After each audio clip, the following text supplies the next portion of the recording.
Da da da da da da da da da da da da da da da da da da da da. Todd Talks back. Hello and welcome to the episode of Todd Talks. And Todd Talks, people, listen. I really say hopefully because it feels good to be back, ladies and gentlemen. It honestly feels like an eternity since the last Todd Talk, which was Link versus Cloud reaction. And yeah, a lot's happened. I actually got to talk with the Death Battle crew on their special meet and greet during RTX. That is indeed an adorable Eevee plushie. You're welcome. And there have already been major announcements for the back half of the season, which is about to start. In fact, the Iron Man preview is out, and that means we are just days away from the true return of Death Battle. And I know you're excited, and I'm excited, so let's do this, shall we? Let's get back into this. Because today we are talking about Batman versus Iron Man. This is a match many years in the making for a very simple reason. Batman, being Batman, has all sorts of incredible potential matchups. And when it comes to Marvel, there's honestly a lot of people that you could put him against. And Death Battle has methodically gone and done them all. It started with Spider-Man, then it went to Captain America, then Black Panther, and then Batman Beyond versus Spider-Man 2099. And now we have, hopefully, the final Batman episode, Batman versus Iron Man. Now, on the level, this match would be a total stomp in its basic forms. Because a regular, even like regular standard variant version of Iron Man could absolutely go and beat base form Batman. And by base form, I mean your typical Batman armor that he wears to go and fight crime in Gotham City. Would Batman put up a fight? Absolutely. But would he be able to beat Iron Man? No. That is why Death Battle has been very clear in saying that this is not a typical fight. This is a fight between the armors of the two fighters. Because when it comes right down to it, ladies and gentlemen, these guys are billionaires, all right? They love to build this crap. And yeah, they've had a lot of armors over the years, and they're pretty special. But first, let's get to the loose backstory. So we start with Batman, of course, because Batman, the son of Thomas and Martha Wayne. Martha! So I like BBS for the record. Son of Thomas and Martha Wayne, Crime Alley, you know the deal, becomes the gosh dang Batman. And, saves the world, saves Gotham, saves the world, saves the galaxy, saves the universe, saves the multiverse on a regular occasion. And because of that, he has trained himself to be the ultimate, in many ways, the ultimate human. He's an absolute genius. He's the world's greatest detective, bar none. He is a gadget wizard. And he is someone who is so gosh dang prepared for anything that he has just about everything you can think of to go and defeat an opponent, except for one with vibranium. Who knew? Oh, that one's actually understandable because vibranium doesn't exist in the DC Comics universe, and there's actually nothing like it, which I appreciate. So, and and also he lost to Spider-Man because of spider sense, but that one's understandable because that's again a base form Batman. Anyway, so when it comes to the armors of Batman, it's actually not hard to picture them because we've seen so many over the years. Between the comics, the animated series, the video games, there are a lot of Batman armors, and they all have a specific purpose because Batman has a lot of enemies he needs to face, and some of them require special things. For example, when he fights Mr. Freeze, he has multiple versions of a cold suit, if you will, which will completely make him immune to ice blasts, which actually was something that was talked about in a recent Batman comic, actually, Batman Urban Legends. And so you have ones like that. Then there are ones like there are enhanced suits that he makes to fight, say, I don't know, Bane. and he makes these armors to go and make sure that he could take the hits from Bane and give as good as he gets. If you remember the Harley Quinn cartoon or the Batman cartoon, each of them had a version of a, let's call it, Bane Buster, where he could trade blows with Bane in his super jacked form. But even with those, they pale in comparison to some of the more outlandish, insane, and just freaking epic suits that Batman has made over time. One of them being the iconic and legendary EXO Suit that he used to fight Superman in The Dark Knight Returns. That suit was specifically made to help an older Bruce, a literally old, decrepit Bruce, go and match blows with Superman. And it worked for a time. It was the inspiration for the BVS suit in that specific fight. But you know, that's still pretty low tier if we're being honest here. Let's go bigger. Let's go better. All right, let's talk about one that you might not remember, the Insider Suit. Now, at first, that might seem like, oh, that's probably a kind of stealth suit, you know, one that can, you know, help him sneak around. Oh no, this was made. This was the least Batman-looking armor in many ways, in that it actually was designed to house and I don't want to say this, emulate the various abilities of the Justice League. For example, it had, I think it said heat vision eyes.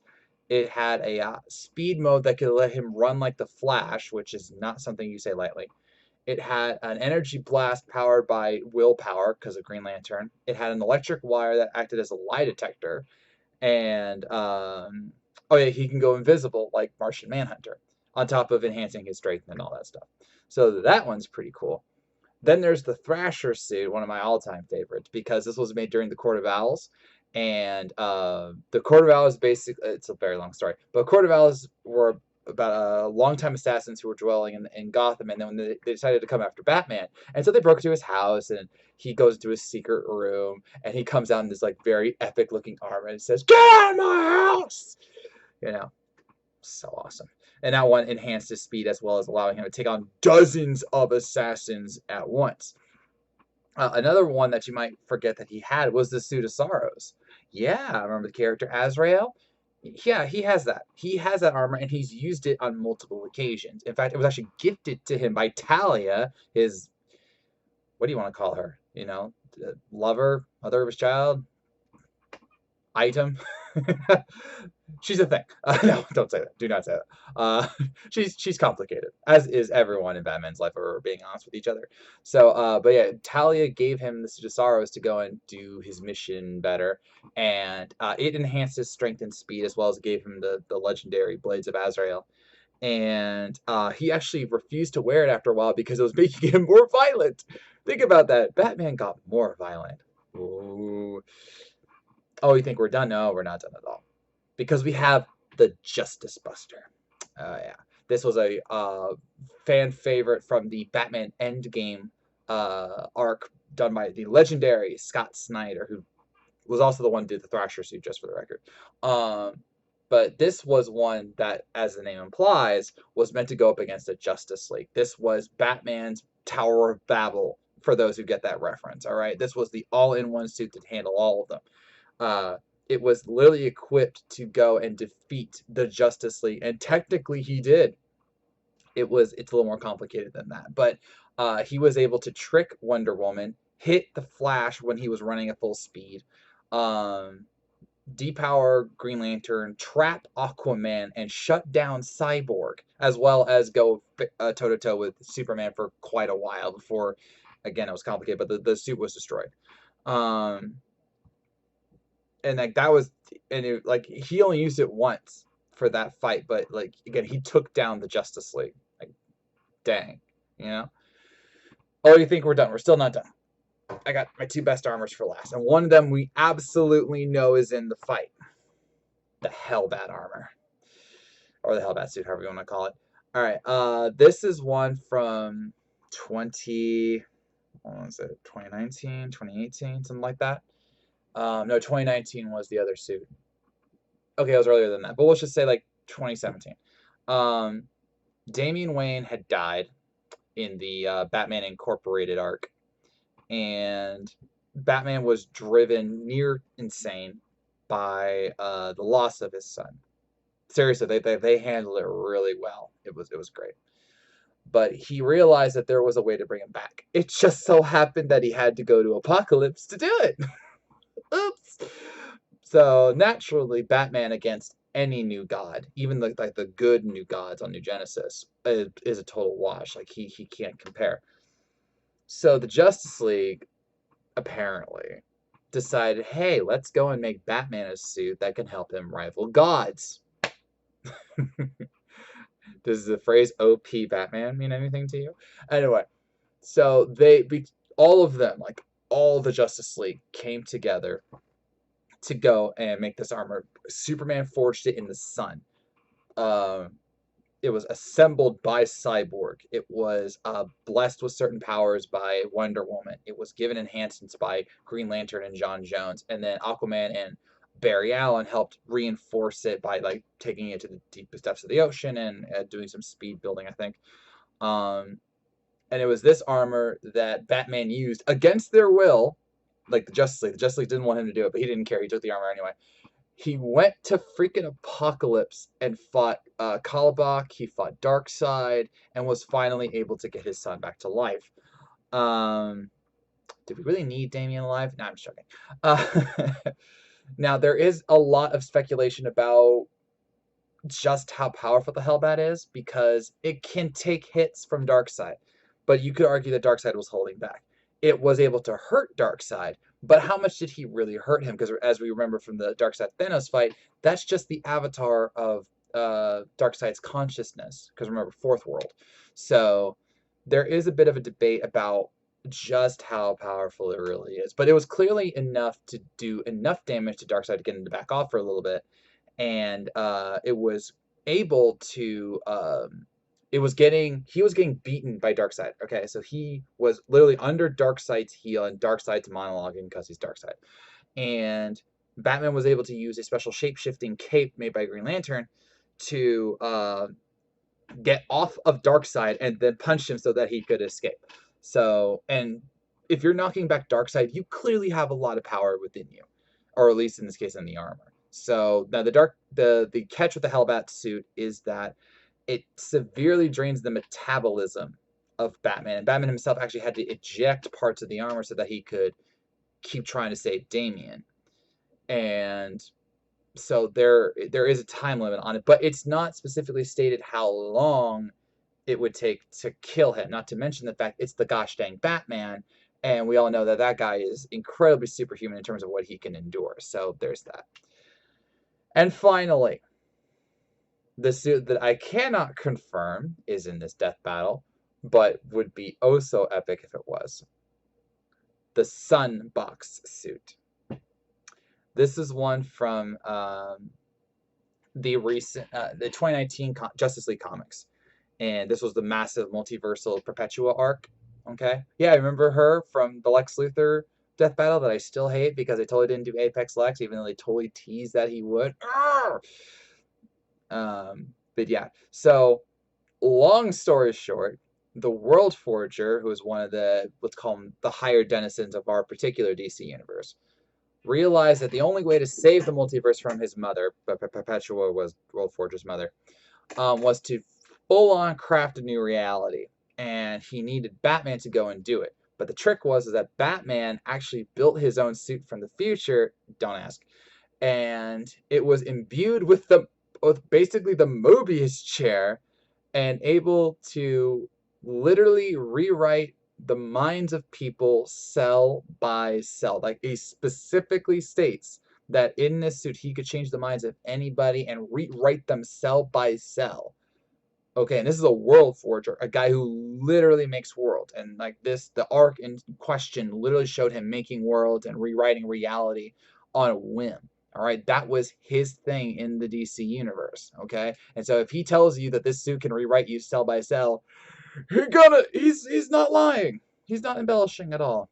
And then when Batman actually got into the armor, he went toe-to-toe with many of the Justice League members, including Barry Allen and Hawkgirl, and I think Wonder Woman, and the future alternate reality son of Martian Manhunter and Hawkgirl, don't ask. And, no, seriously, don't ask. and was able to beat them and or hold them off depending on how you want to interpret it. Now the suit was eventually let go because, comics, but this was specifically stated to be the ultimate bat suit, the final bat suit, the Sunbox Suit. It's a kind of stupid name. I'm not going to deny it. So what do we want to call it? Let's just call it the ultimate suit, the ultimate bat suit, the ultimate baby. Doomsday reference. So yeah. Now, of course, the other thing here we have to remember is that this is the gosh dang Batman. So it's not just about the suits, it's about the man. And this is a man who is trained in every martial art imaginable. He is a super genius. He is able to evade detection by Superman, even without his enhanced suits. And he actually built a stealth suit specifically to go against Superman in terms of avoiding his senses and literally eliminating any way of detecting him through electromagnetic wavelengths. So like sight, sensors, radar, anything. It cannot detect him in a suit. So yeah. And now he does have, limits because he's still a man, but he's the gosh dang Batman, so at times it really doesn't matter, comics. So, and he can only wear one suit at a time, but that really doesn't stop him most of the times. But it can, as in the Mr. Freeze arc that I talked about earlier, he went up against Freeze without one of his suits, and it actually led to him getting captured and drugged heavily, kid you not. And Red Hood saved him, but still. So he can't summon them on the fly, but in this case, given how this death battle is going to work, it's probably not going to matter because he'll be able to get to the suit, at the very least the Hellbat suit, and we'll go from there. So, Batman, everybody. Next up, we have Iron Man, the son of Howard and Maria Stark, and the genius billionaire playboy who just wants to cut the wire. So, Avengers reference. Iron Man is obviously defined by his suits. Like, that's his thing. He is Iron Man. He has the suit. And as we saw in his one and only death battle, you notice that we actually had Iron Man and Lex Luthor who fought each other before in this season of Death Battle. Just saying. So, as we saw in that death battle, he has built suits to go and handle all sorts of situations. He's got one that allow him to go into deep space, go into the depths of the ocean. He's got ones that are meant to rival fellow superheroes like Hulk and the Thor. Yeah, he made a Thorbuster armor so that he could take the lightning power of him and redirect it. Think about the Avengers fight scene where he like got a 400% power boost. That's basically what Thorbuster was, and it held for a while. Hulkbuster obviously is meant to at least endure the Hulk. It is specifically stated that Iron Man has never made a suit that could go and fight the Hulk one-on-one and beat him. He's never been able to do that. And if you know the recent comics, then you'll know that that's even more important because Hulk's freaking insane. But I'm glad Broly beat him because I picked that one. Anyway, so we're just going to skip to the end here because we all know that the Iron Man suits are incredible. Well, the ones we need to talk about here are the Endosim armor and the Godbuster. The Endosim armor, you might remember from the Lex Luthor fight because it was a suit made during the Axis arc, or the Irredeemable Iron Man. And this was Tony at his most, I don't give a F, And he made this suit with a symbiote, kid you not, and it allowed him to have a kind of psionic link with the symbiote, and it allowed him to mentally summon it whenever he wants. And he actually trapped people in it, which he did with Daredevil, where he actually suffocated him so that he would knock him out to stop fighting him long story. But it's one of his most powerful armors, and he even made it to where it would be resistant to sound waves, which was one of the symbiote's greatest weaknesses. And so, yeah, that it was a pretty powerful armor. And even though it was eventually destroyed, and Tony never made anything like it again for obvious reasons, if you know the comic arc, he was like really in jerk Maximus mode. Okay, he probably didn't want to rehash that time of his life. He didn't want to build it again, and that led eventually to what is defined as his ultimate armor, the Godbuster. Now, we need to clarify something. There is an armor out there called the God Killer, meant specifically to fight Celestials. If you remember the weird origin story from the Lex Iron Man fight, the guy who made or gave him that revelation was the guy who actually helped. It's really stupid. It really is. But it was that guy who helped get Tony. Never mind. It's really stupid. I really don't want to explain it anyway. But Tony wanted to. He was supposedly bred to be in this armor to go fight Celestials, but he actually wasn't because he was adopted apparently the whole time. Who knew? So that is the God Killer armor that was not made by Tony, and in fact, it specifically stated that Tony could not operate it. All right, but the Godbuster was something that he made. So very long story short, I've been saying that a lot. I do apologize. Tony got trapped in a virtual reality of his own making. He was trying to, make a nice big invention like he does, but it got hacked, obviously, and this led to him getting trapped in a virtual world by something called the Motherboard, which it defined itself as a digital god.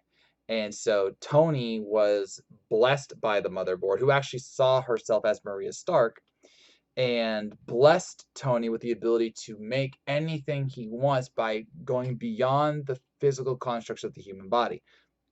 I just accept. I don't try to understand it.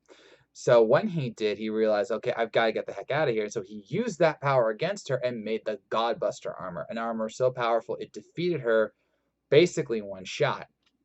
And then at the same time, there was a villain known as the Controller, who is a what's the word? Common Marvel villain, I suppose. And he's actually fighting Iron Man right now in the comics, kid you not. But the Controller was actually feeding off of this virtual reality scape to make himself more powerful. And when that happened, Tony, with the remnants of the E-scape fading from him, was able to rebuild the Godbuster armor and go and defeat the Controller, who was at a very high power level. The Godbuster was specifically stated by Ironheart to go. Riri Williams, that's a hard thing to say. Riri Williams said that the power level was off the charts and it was unlike anything she had ever scanned before. Now, that doesn't really say much. That doesn't really say much, but yeah. So after defeating the Controller, Tony actually sent the Godbuster to the building where he built it and self-destructed the armor, because he could tell just by wielding it in the virtual and the real world that it was just way too much for him to handle, or for the world to handle. And so he straight up destroyed it. Now his brother Arno rebuilt it, and it was clear that it wasn't exactly the same, but based on what we saw, it was an incredibly powerful armor. So, and of course, Tony, as noted in the Death Battle preview today, has AI that helps him during battle, including Friday, who is an AI that can react incredibly quickly, hack other people's systems, scan for him, and of course, summon the other Iron Man suits a la Iron Man 3 to go and battle for him. So, Iron Man is easily one of the best Avengers around. There's a reason that he was one of the most popular characters in the MCU, and his own genius is not to be ignored. But his biggest weakness, outside of alcohol and addiction in general, he's actually addicted to morphine right now in the comics, kid you not, is that he's just so dang headstrong. He's reckless at times to a fault. And while it's true that he is a genius without question. I was going to say genius detective, but he's not really a detective. But he is a genius that he can, understand that things are going wrong and that he needs to fix them.